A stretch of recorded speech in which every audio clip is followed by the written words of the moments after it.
Hi, I'm Dr. Tali, and today we're talking about building your brand for a family business. So this is an interesting topic because building a brand for a family business is slightly different from building a brand for a regular business. I feel like you have more flexibility, and like I said, with building a brand for a regular business, it's all about finding your target audience and your niche, right? So when you're building your brand, you want to make sure that you're targeting a specific sector of people, a certain type of demographic. Who is your ideal customer? So now, what I think is the advantage with family businesses is that you can specialize more from the get-go based on your family values, based on why the family started the business. This works really, really well. I've seen it work with like Christian businesses or Muslim businesses or businesses for women or businesses that are specific like for children, you know, businesses that started from a need from a person. They saw a gap, like a mother saw a need for a different kind of activity for children in her neighborhood and started a business for that. So now she understands how other mothers in the neighborhood are feeling and bases her brand on that. You know what I mean? I think it's a big advantage that you can use because family businesses don't run exactly like regular businesses. You do have the regular business side, but you have the additional layers of the family dynamic. And that can usually be a harder thing to navigate. It's much more difficult to handle. So you have to look for the advantages where you can find them. And I think when you're looking at a brand, it makes a big difference if you share your family values. Because I know businesses want as many customers as you can get, but saying that your business welcomes everyone doesn't mean that you're going to deny certain people, right? You still want all kinds of customers, but the best way to target your marketing activities to make sure that your brand is recognizable is if you are specialized and specifying in the kind of people that you're looking for. That's why I'm saying if your family has certain values and that's why you started the business or that's how you operate as a business, share that. Explain that to your customers. Let them see it. How many businesses do you know here in this city that are run by families and the people that know them go to their businesses to support them because they know the family, they know the people. You know, you could go to any supermarket, but if you know the owner of Capital Shoppers, you're like, you know what, let me go support that family business. So it makes a big difference.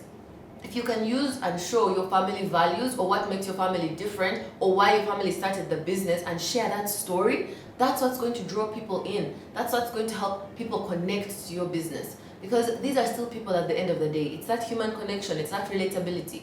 Yes, people want what's convenient, what's affordable when they're looking for a product. But think about it, when your friend starts a business and they advertise it on your Instagram, when you need that thing, that specific item that you've thought of, oh my gosh, I really need to get one of these, you'll remember, oh, actually my friend sells them. Let me support their business and buy it from them since I'm going to have to spend the money anyway and get that same product.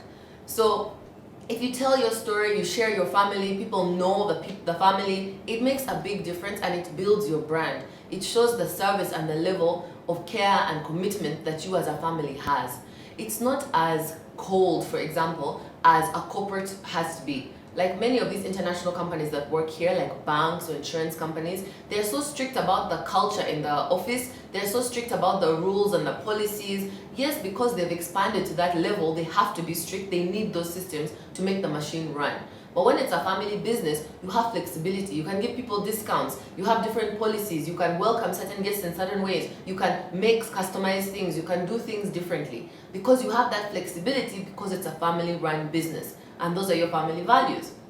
And also, you can refuse to do certain things. I know Cafe Java's here in Uganda doesn't have any pork items, it doesn't have any alcohol because it's run by a Muslim family. And those are their values and they stuck to it. But have you ever seen Java's empty? No! They're always busy. They use their family values to show the different level of service, the quality. That's why they're focusing their energy and showing their brand strengths. So it's helping them to differentiate and to stand true in their values and their principles. So it's not a bad thing. You're not going to lose customers because you're showing your value and your principles. It's a flexibility that family-run businesses have. So I feel like you should lean into it and make the most of it. I work in a family business and we work, for example, with Marriott, which is a strict corporate structure. But then we also have Simba Telecom, which has been run by our family for many, many years. So I can see the difference in how we're allowed. The things I'm allowed to do for marketing for telecom versus for Skies is completely different. the different ways we have to manage staff, the different trainings we have to do, the different rules you have to stick to. And it's because one is a family business, one is a corporation. And you can see the difference in the different brands. Both have their advantages and disadvantages. But I'm trying to explain to you here that family businesses look for the advantages. Lean into your values, lean into what the family business is about, and make sure that you're leading with that, because that's what's going to help people to connect to your brand, to be more loyal, to give you a chance to spread the word by recommending, by bringing friends, because they trust and believe in the business.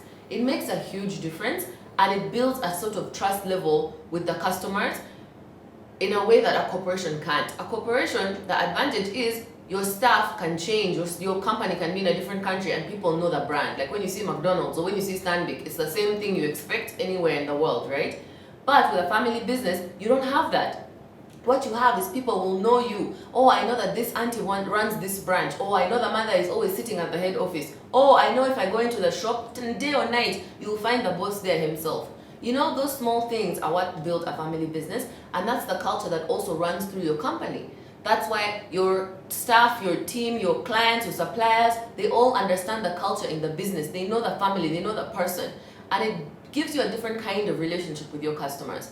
So I would say lean into that and make the most of branding your family business. If you found this video useful, be sure to subscribe on my social media channels so you can get more information. I believe in you, I want you to succeed, and I am here to support you.